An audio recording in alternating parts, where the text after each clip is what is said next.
Welcome to the series where I test out the OSRS Wiki money-making guides. I started this series almost a year ago, and since then we've tried out multiple methods even if they're a little silly, such as picking bananas or even flax. If you enjoy these types of videos, then feel free to check out the playlist that I've made for them, and feel free to leave a suggestion down in the comments for a method that you'd like to see tested. With that being said, let's get into the video. So for today's moneymaker, we'll be taking a look at the Deranged Archaeologist. Now, I didn't actually kill this boss until combat achievements came out. So yeah, before that I had no experience, but the few kills that I did here, I think it was like 10 kills, actually dropped some pretty interesting loot. So I'm kind of tempted to just do a moneymaker on this and see how much money we can make from this boss. So today we'll be taking a look at that. So as for the gear setup, this is what I'll be taking to start off with. I might change the inventory depending on how much stuff I need later on, but for right now I have an axe to chop at some of the stuff that gets in the way to get to the actual boss. I have some prayer potions, I have an antidote to deal with some of the poison that you can get on the way there, and then I have some food as well, and then I have of course alchemy in my rune pouch to of course cast high alchemy. As for the gear setup, I have full ancestral with the occult necklace and the trident of the swamp. I also have the tormented bracelet along with the eternal boots and the seer's ring eye, and for the shield slot I have my book of darkness. We also have Rada's blessing to help out with prayer, and of course our imbued Ceridonian cape. Now as for getting there, let's see if I can actually remember how to get there. So we'll use a dig site pendant to go to Fossil Island, and then from here we will use the magic musk tree to go to, I believe it's Sticky Swamp. And if you don't have this area unlocked, then you can either teleport to this moose tree, which is the one that is used for the birdhouses, and then you can run south and make your way all the way down here. Make sure you bring an axe so you can chop at the stuff that's on the way. If for some reason you don't have access to this mushroom tree either, then just teleport to Fossil Island, or I guess take the boat from Varrock to Fossil Island, and then you can run through here. So since we have this nice little teleport unlocked, we can just run to the boss, which is down here somewhere. And I say down here somewhere because I'm not sure. I don't have much experience here, and I'm probably going to get hit by one of these things because I'm not really sure how it works. Okay, wow, we actually are okay. There are swamp monsters that can attack you, pretty annoying, but yeah, I don't think you can pray against them. I think they are... Ow, okay, yeah, I don't know. I don't have too much experience here, but just be careful with those things. Like I was saying, the monster does have an attack that they throw out that I think is typeless, so I'm not sure that you can protect against that. But once you get past this little area, here's the boss, the Deranged Archaeologist, level 276. So yeah. So as for the method on how to kill this Deranged Archaeologist, it's pretty simple. All we're going to be doing is clicking on him once to attack with our magic, and the only thing you really want to look out for here is his learn to read text that appears above his head. When he says learn to read, make sure you run away a good distance because this is his special attack and it can do some pretty massive damage. Now once again, I just want to reiterate, his special attack is very dangerous. I think he can hit up to a maximum of a 92 if you are unfortunate with the book spots that they land at. Now of course this is highly unlikely because you would have to be standing in the same spot without moving, and all of the books would have to max their hits. So yeah, unlikely, but it can definitely happen, and if you are a hardcore account, just be very careful of that. But besides that, as long as you have prey range up, you are pretty much safe from all of its attacks. In the very beginning I was using augury, but I learned that you don't really need that here. The magic attack hits pretty often on him without augury, and it won't drain your prayer as fast as well.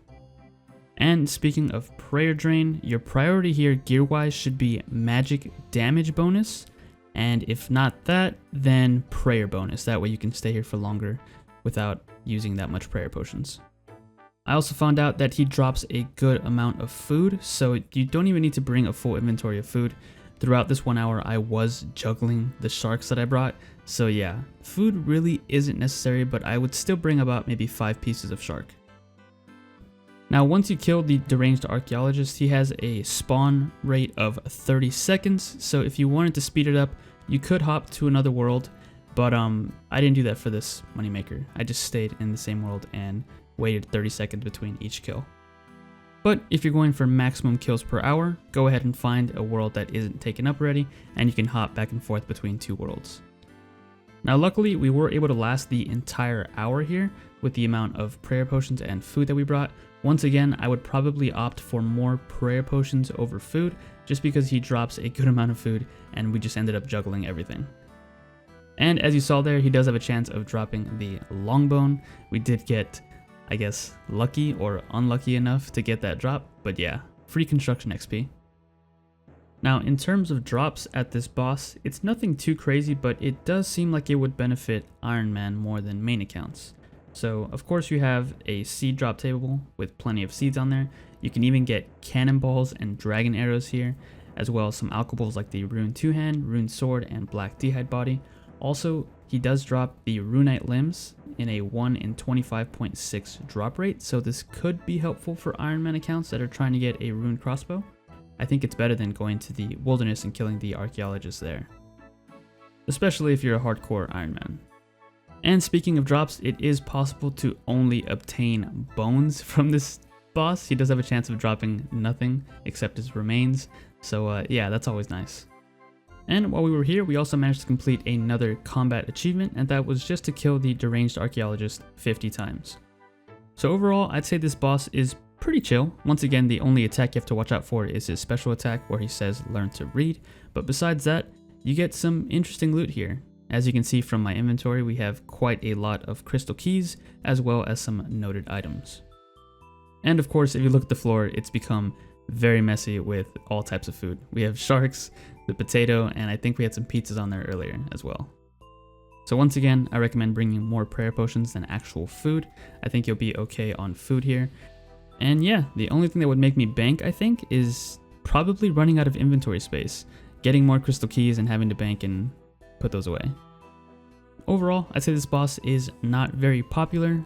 Didn't once see anyone here, so yeah, I don't think people are rushing to kill this boss for money. I think it's just mainly Iron Man who are probably hunting for the Runite Limbs, unless there's a better way to get it. I'm not sure, I don't have an Iron Man. But yeah, with that being said, we have approached the end of our 1 hour of killing the Deranged Archaeologist. We can now see how much money we made from this 1 hour. Alright, so after an hour of killing the Deranged Archaeologist, the loot tracker says that we got 59 kills valued at just around 736,000 coins. But the loot that we walked away with equals 707,000, along with a longbone and an elite clue scroll that I'm going to save for some of the other clues that I've been doing. Yeah, so we're pretty close to finishing up the elite clues. I think we're pretty close to 200, so once I get all those done, I'll probably do a video on that, a separate video for just opening up elite clues. But yeah, not bad after an hour. Alrighty, there we go. Everything has been sold off.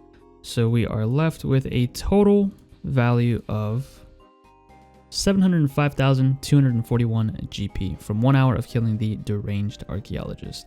Alright, so here we are. We have a elite clue scroll, or elite casket, I should say. Let's go ahead and open it up and see what we get.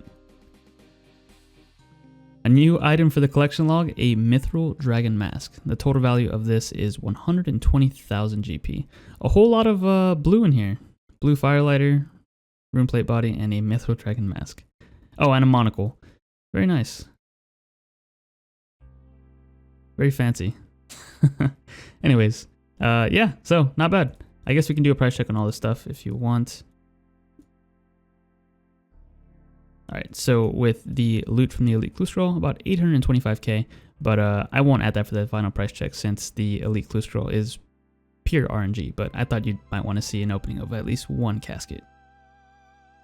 Now, if we take into account the amount of money we spent on supplies, which was 268,477 GP, subtract that from the amount of money we made, which was 705,241 GP, that gives us a grand total profit of 436,764 GP from 1 hour of killing the Deranged Archaeologist. Now, once again, not a crazy amount of money, but this does seem like a helpful boss for Iron Man.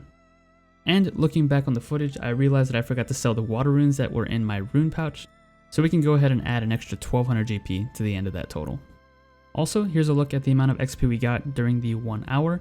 As you can see, a massive amount in woodcutting, and some decent in hit points and magic. And here's a final look at the total loot from 59 kills of Deranged Archaeologist. I just want to say thanks for checking out the video, and thank you to all the people who have decided to become channel members, with a special thanks to Captain Fat Daddy. Becoming a channel member is one of the best ways to show some extra support, and you get some perks along with it too. Once again, thanks for checking out the video, and if you enjoyed it, don't forget to give it a thumbs up and maybe even a subscription. And as always, I will catch you guys in the next episode.